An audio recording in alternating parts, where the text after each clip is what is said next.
देश विदेश,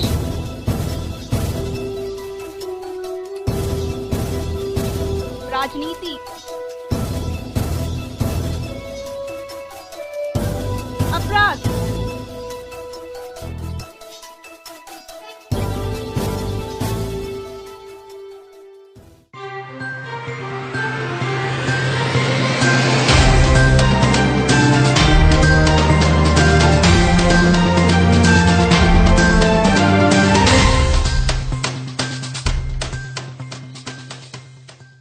रालोद उपाध्यक्ष जयंत चौधरी मेरठ के कस्बा करनावल में कृषि कानून के विरोध में 1 माह से चल रहे किसानों के धरने पर पहुंचे। जयंत चौधरी ने धरने पर बैठे किसानों से मुलाकात की। इस दौरान उन्होंने किसानों को संबोधित करते हुए केंद्र व प्रदेश सरकार की जमकर आलोचना की।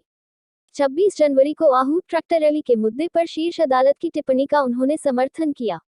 उन्होंने कहा कि सुप्रीम कोर्ट के फैसला हर हाल में माननीय होगा। ऐसे में संभावना जताई जा रही है कि सुप्रीम कोर्ट की दखल के बाद शायद इस मुद्दे का कोई हल निकल सकता है। रालोद के राष्ट्रीय उपाध्यक्ष जयंत चौधरी ने कहा कि सरकार साम दाम दंड भेद अपनाकर किसानों को तोड़ने का प्रयास कर रही है। उन्होंने कहा कि किसान अपने आंदोलन में मातृशक्ति को भी शामिल करें। यदि महिलाएं साथ आ गई तो न कोई आपको तोड़ पाएगा और न ही बदतमीजी कर पाएगा।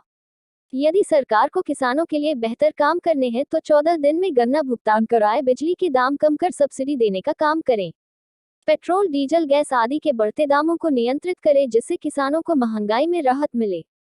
केंद्र सरकार पूंजीपतियों के हित में काम करते हुए किसानों को खत्म करने का काम कर रही है। यदि किसान के साथ आमजन इस आंदोलन में नहीं जुड़ा तो इसका सीधा प्रभाव आम जनता को भी भुगतना पड़ेगा। महापंचायत की अध्यक्षता चौधरी सरदार सिंह व संचालन डीपी गिरी ने किया। जयंत चौधरी ने महापंचायत को संबोधित करते हुए कहा कि किसान साफ कर चुके हैं कि जब तक तीनों कानूनों की वापसी नहीं होगी और एमएसपी की गारंटी को लेकर सरकार जब तक कानून नहीं बनाएगी तब तक किसानों की दिल्ली से घर वापसी ही नहीं होगी। उन्होंने कहा कि मेरा करनावल पहुंचने का मकसद सिर्फ इतना है कि मैं किसान परिवार से ताल्लुक रखता हूं, इसीलिए आज मैं अपने लोगों से मिलने आया हूं। जयंत चौधरी ने किसान आंदोलन को एकता का आंदोलन बताया। उन्होंने कहा यहां सभी लोग एकजुट होकर एक आवाज में खड़े हुए हैं। जहां धर्म जात को भुलाकर तमाम लोग एकजुट होकर एक आवाज में खड़े हैं। 26 जनवरी को होने वाली ट्रैक्टर रैली को लेकर जयंत चौधरी ने कहा कि रैली में शामिल होना उन किसानों का हक है जो हल चलाते हैं और खेत जोतकर अन्न उगाते हैं। राष्ट्रीय पर्व में शामिल होने से किसानों को रोकने के लिए सरकार तमाम प्रयास कर रही है। इस दौरान उन्होंने किसानों से बातचीत की और किसानों का हालचाल जाना। इस अवसर पर रवीश त्यागी, गुरु प्रधान, सतवीर त्यागी, दीपक त्यागी, डॉक्टर अशोक, देवदत्त शर्मा, ममता शर्मा, शहीद अहमद, भोपाल, रिजवान, सतीश, प्रधान कालूराम, अमरजीत आदि मुख्य रूप से शामिल रहे।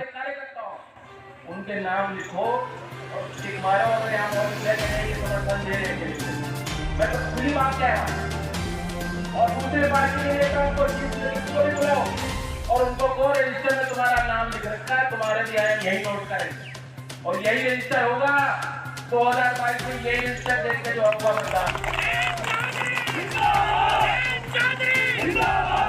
सब होगा। खाली तो ये ठीक है, आंदोलन हुआ, हम सब किसान बन गए, सब पे आपका दबाव होगा, भारी पड़ेगा, लेकिन ये मत करना ये कानून लाने वाले कानून वापस हो जा और आप घर जाके लोग दो और फिर दोबारा वही झगड़े, वही तनाव, वही हिंदू मुस्लिम, वही चीजें दोबारा हावी हो जा। किसान की बात मान लो। अगर ये आप करने में हम लोग सफल हो जाएंगे तो लोकल की बात मानेंगे ना, चौधरी चरण सिंह जी की आत्मा को शांति मिलेगी, शांति मिलेगी। उन्हें मैं धन्यवाद देता हूँ और अपनी तरफ से मैं समझाऊंगा कि हम लोग जो जहाँ है आप बैठे रहो, खड़ा होने तो उचित नहीं होगा, उससे जो है अव्यवस्था बन जाएगी। लेकिन जो किसान शहादत जिन्होंने दी है उनके प्रति हम लोग संवेदना व्यक्त करें। 2 मिनट का मौन धारण। ओम। देखिए, एमएसपी सरकार घोषित करती है, किसानों को मिलता नहीं। अब जब नया प्रावधान, नया कानून लाई है सरकार, तो किसानों की ये इच्छा थी कि कम से कम भाव तो सुनिश्चित हो। सरकार इसमें जिम्मेदारी से पीछे नहीं हट सकती। जो कॉर्पोरेट फार्मिंग का अनुभव पूरी दुनिया के दूसरे विकसित देशों में भी रहा, वो यही रहा कि चंद लोग इसका फायदा उठा जाते हैं, किसान को फायदा मिलता नहीं। तो ये जो बीच की कड़ियां हैं, इनको और मजबूत करने के लिए कानून लाई सरकार। सरकार कह रही है बिचौलिए खत्म हो जाएंगे, बिचौलिए खत्म नहीं होंगे। बिचौलियों की भूमिका में अदानी और अंबानी जैसे लोग विकसित हो जाएंगे और उनसे मुकाबला एक साधारण किसान करने की बस की बात नहीं है उसकी। इसलिए सरकार के इस नियम में कुछ ना कुछ प्रावधान होना चाहिए कि किसान के बचाव में हो।